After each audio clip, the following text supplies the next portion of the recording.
श्री गुरुचरण कमलेभ्यो नमः। श्री सूत गोस्वामी जी कहते हैं 88,000 ऋषियों को नैमिषारण्य में कि हे ऋषियों, गंगा जी के किनारे सुखदेव गोस्वामी जी परीक्षित से कह रहे हैं कि हे राजा परीक्षित,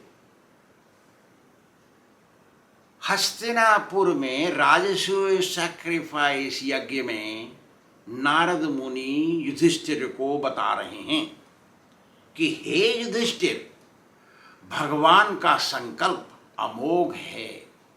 भगवान जो निर्णय ले लेते हैं उसको कोई बदल नहीं सकता। मनुष्य कुछ इच्छाएं करता है तो कुछ पूरी हो जाती हैं, कुछ पूरी नहीं भी होती हैं, किंतु भगवान के साथ ऐसी बात नहीं है। भगवान जो इच्छा करते हैं वो तुरंत पूरी हो जाती है। भगवान की इच्छा करना और पूरी हो जाना दोनों एक ही है। भगवान का शरीर, भगवान की आत्मा दोनों एक ही है, लेकिन हमारी आत्मा, हमारा शरीर एक नहीं है, अलग अलग है। तो हम जब इच्छा करते हैं हमारी इच्छाएं पूरी नहीं होती हैं, कुछ रह जाती हैं पूरी होने से, लेकिन भगवान की इच्छा और पूर्ति होना एक ही चीज है।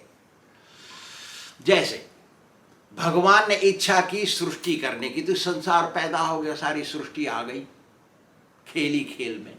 जैसे बच्चे खेलते हैं समुद्र के किनारे या मट्टी में धूल में, बना लेते हैं घरुआ और फोड़ फाड़ देते हैं। ऐसा भगवान ने कोई भी प्रयत्न माने श्रम, लेबर अंग्रेजी में, कोई शक्ति नहीं लगाई, सब अपने आप हो जाता है उनका। सारी सृष्टि, चर और अचर प्राणी सब भगवान की इच्छा के ऊपर आधारित हैं, वही पालन करते हैं।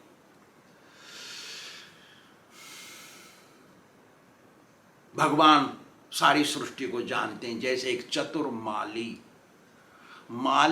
अपने बगीचे के हर पेड़ को जानता है, हर कोने को जानता है। एक चतुर माली कौन सा पेड़ को कब कलम करना है उसको पता है, कौन सी दिशा में किस जगह पानी भरना है उसको पता है, कौन से दिन किस पेड़ को कितनी खाद चाहिए उसको मालूम है, किस पेड़ में दवाई छिड़कनी है वो सब पता है उसको, कौन सा पेड़ कब फूल फल देगा उसको मालूम है। ऐसे चतुर माली के काम में भी गलतियां हो सकती हैं, लेकिन भगवान के काम में गलतियां नहीं है। वो भगवान इतने अच्छे माली हैं और हम उनके पेड़ हैं, पौधे। हम सब प्राणी उनके पेड़ पौधे हैं। उनको पता है कब क्या करना है, किसके साथ, किसको बचाना है, किसको मार देना है, किसको धमकाना है, किसको प्यार करना है। भगवान को सब पता है और अपने नियम से करते हैं। उनके काम में कोई गलती नहीं है, कोई अड़चन नहीं। वो सबकी व्यवस्था करते हैं, सबकी देखभाल समय से करते हैं। जो इस बात को जानते हैं वही ज्ञानी है, जो इस बात को नहीं समझते सही तरीके से वो अज्ञानी है। भगवान सबके कर्म का फल सही तरीके से देते हैं।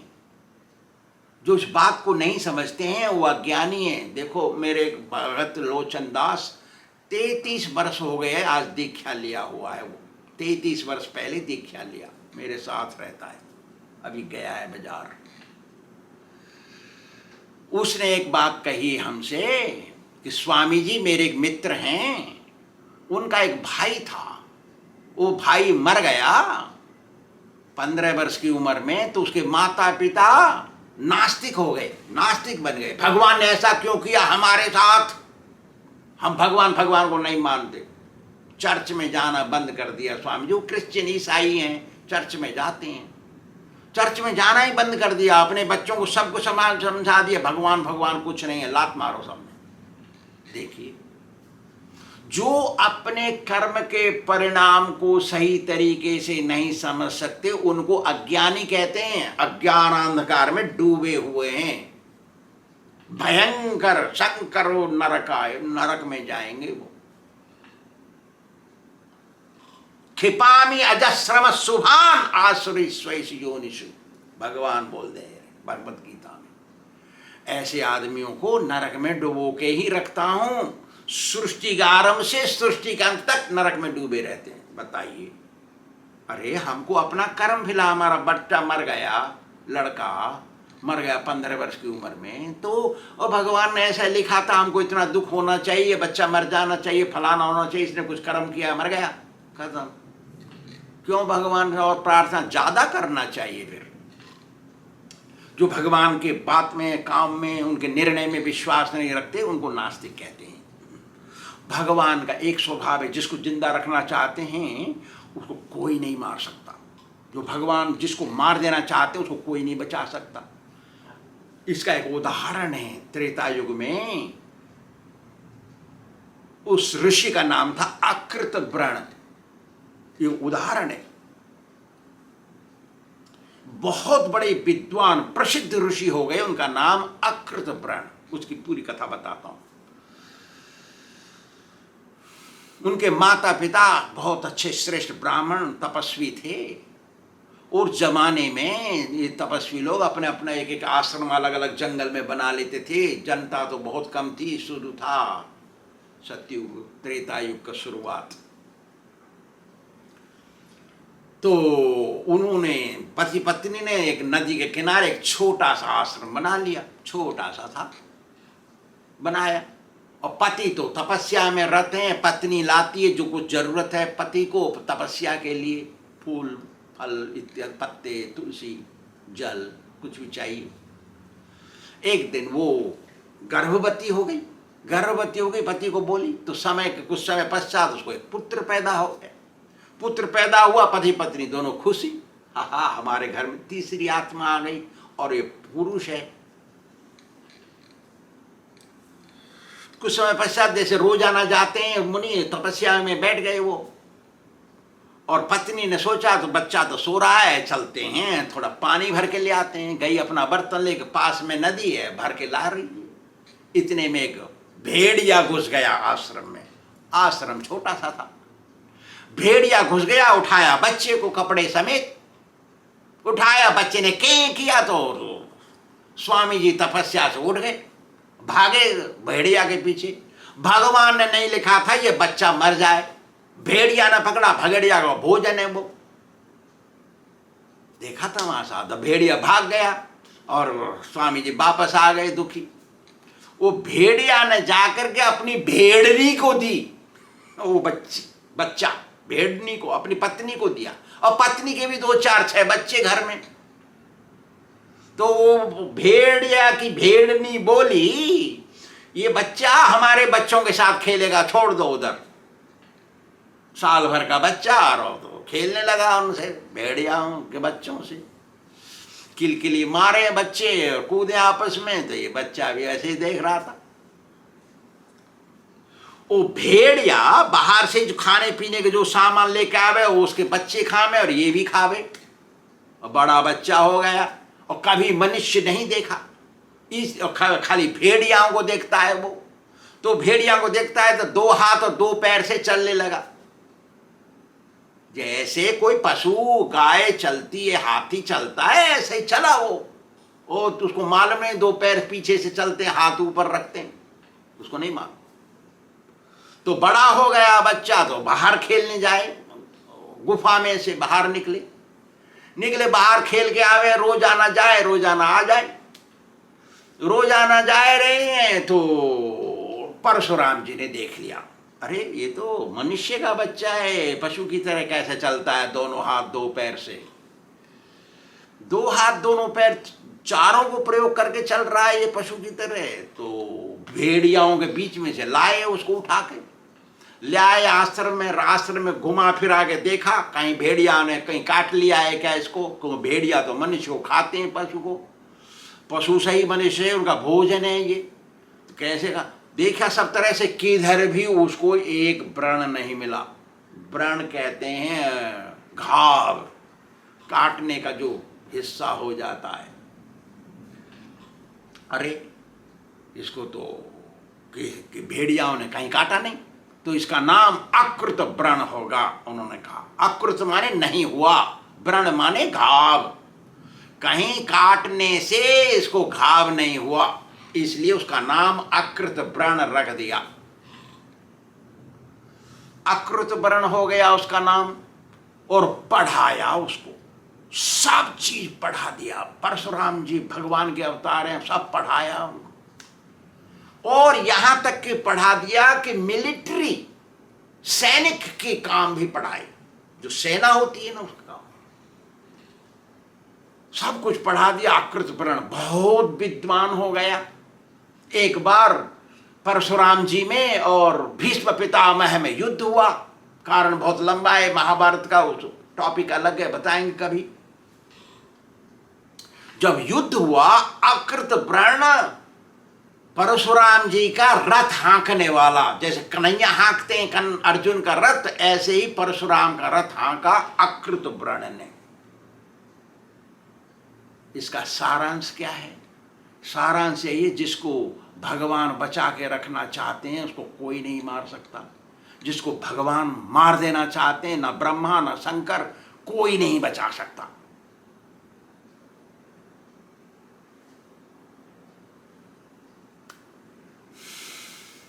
सुत गोस्वामी जी आगे कहते हैं, अरे ऋषियों, हिरण्यकशिपु ने बड़े बड़े ज्ञान की बातें कही थी ना, अपनी भाभी से, अपनी माँ से, अपने रिश्तेदारों से समझाने के लिए, भैया मर गया है, इसके साधन, बहुत बड़े बड़े बातें करी।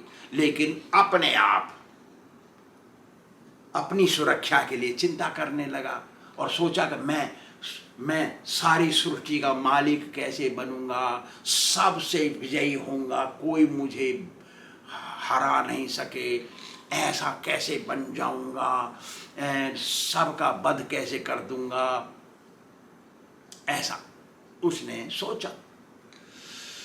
नारद मुनि जी कहते हैं, युधिष्ठिर से 3 जगह चल रही हैं बातें, ऐसा सोच करके हिरण्यकशिपु ने निर्णय लिया, चलते हैं मंदराचल की घाटी में, वहां जाके तपस्या करेंगे। पहुंच गया, वहां पहुंच गया, हाथ ऊपर कर लिए और सीधे पैर के अंगूठे पे खड़ा हुआ। पैर पे नहीं, अंगूठे पे, सीधे पैर के अंगूठे पे दोनों हाथ ऊपर करके आकाश की तरफ चेहरा करके खड़ा हो गया, तपस्या करने लगा। तपस्या करते आदत पड़ गई। कुछ समय पश्चात उसने फल फूल खाना पानी पीना भी छोड़ दिया। हजारों वर्ष हो गए उसको तपस्या करते करते, हटा नहीं, क्योंकि उसने निर्णय ले लिया कि मुझे तो सारी सृष्टि का मालिक बनना है, ब्रह्मा जी का पोजीशन लेना है मुझे। तो वो तो हट करके तपस्या कर रहा था। देवताओं मालूम पड़ गया, अरे तेरे के ये तो ऐसा कर रहा है। बड़े घबराए वो, चिंतित होकर के सब मिल के गए ब्रह्मा जी के पास। ब्रह्मा जी से बोले, हे ब्रह्मा जी, ये हिरण्यकशिपु आपका पद चाहता है, इसलिए बड़ी तपस्या कर रहा है। उसने सोच रखा है, निर्णय ले लिया है कि इस जन्म में मुझे सफलता नहीं मिलेगी तो अगले जन्म में मिल जाएगी, अगले जन्म में नहीं मिलेगी तो करते रहूंगा, जब मुझे सफलता मिलेगी तभी तपस्या बंद करूंगा। ऐसा होना चाहिए भगत को। थोड़ी सी अड़चन आई भक्ति मार्ग में, छोड़ के भाग गए। थोड़ी सी तकलीफ हुई भक्ति मार्ग में और गुस्से होकर भाग गए। कुछ इच्छाएं हुई, कोई लड़की चाहिए, शादी करनी है, भाग गए। कुछ नशा करना, फलाना करना, धमाका करना है, भाग गए। ऐसे नहीं होता है भक्ति। अरे राक्षस हिरण्यकशिपु ऐसा निर्णय ले रखा है कि जब तक मेरे हाथ में मेरा निर्णय नहीं आ जाएगा तब तक मैं तपस्या करना नहीं छोड़ूंगा। हम तो मनुष्य हैं, हम क्यों नहीं ले सकते ऐसा निर्णय? ऐसे वज्रभागी हो जाना चाहिए हमको, तभी हम सफल होंगे, नहीं तो ठन ठन मदन गोपाल। देवता ने आगे कहा कि ब्रह्मा जी, उसने सोच रखा है, और बात भी सही है, कि काल, समय और आत्मा दोनों शाश्वत है।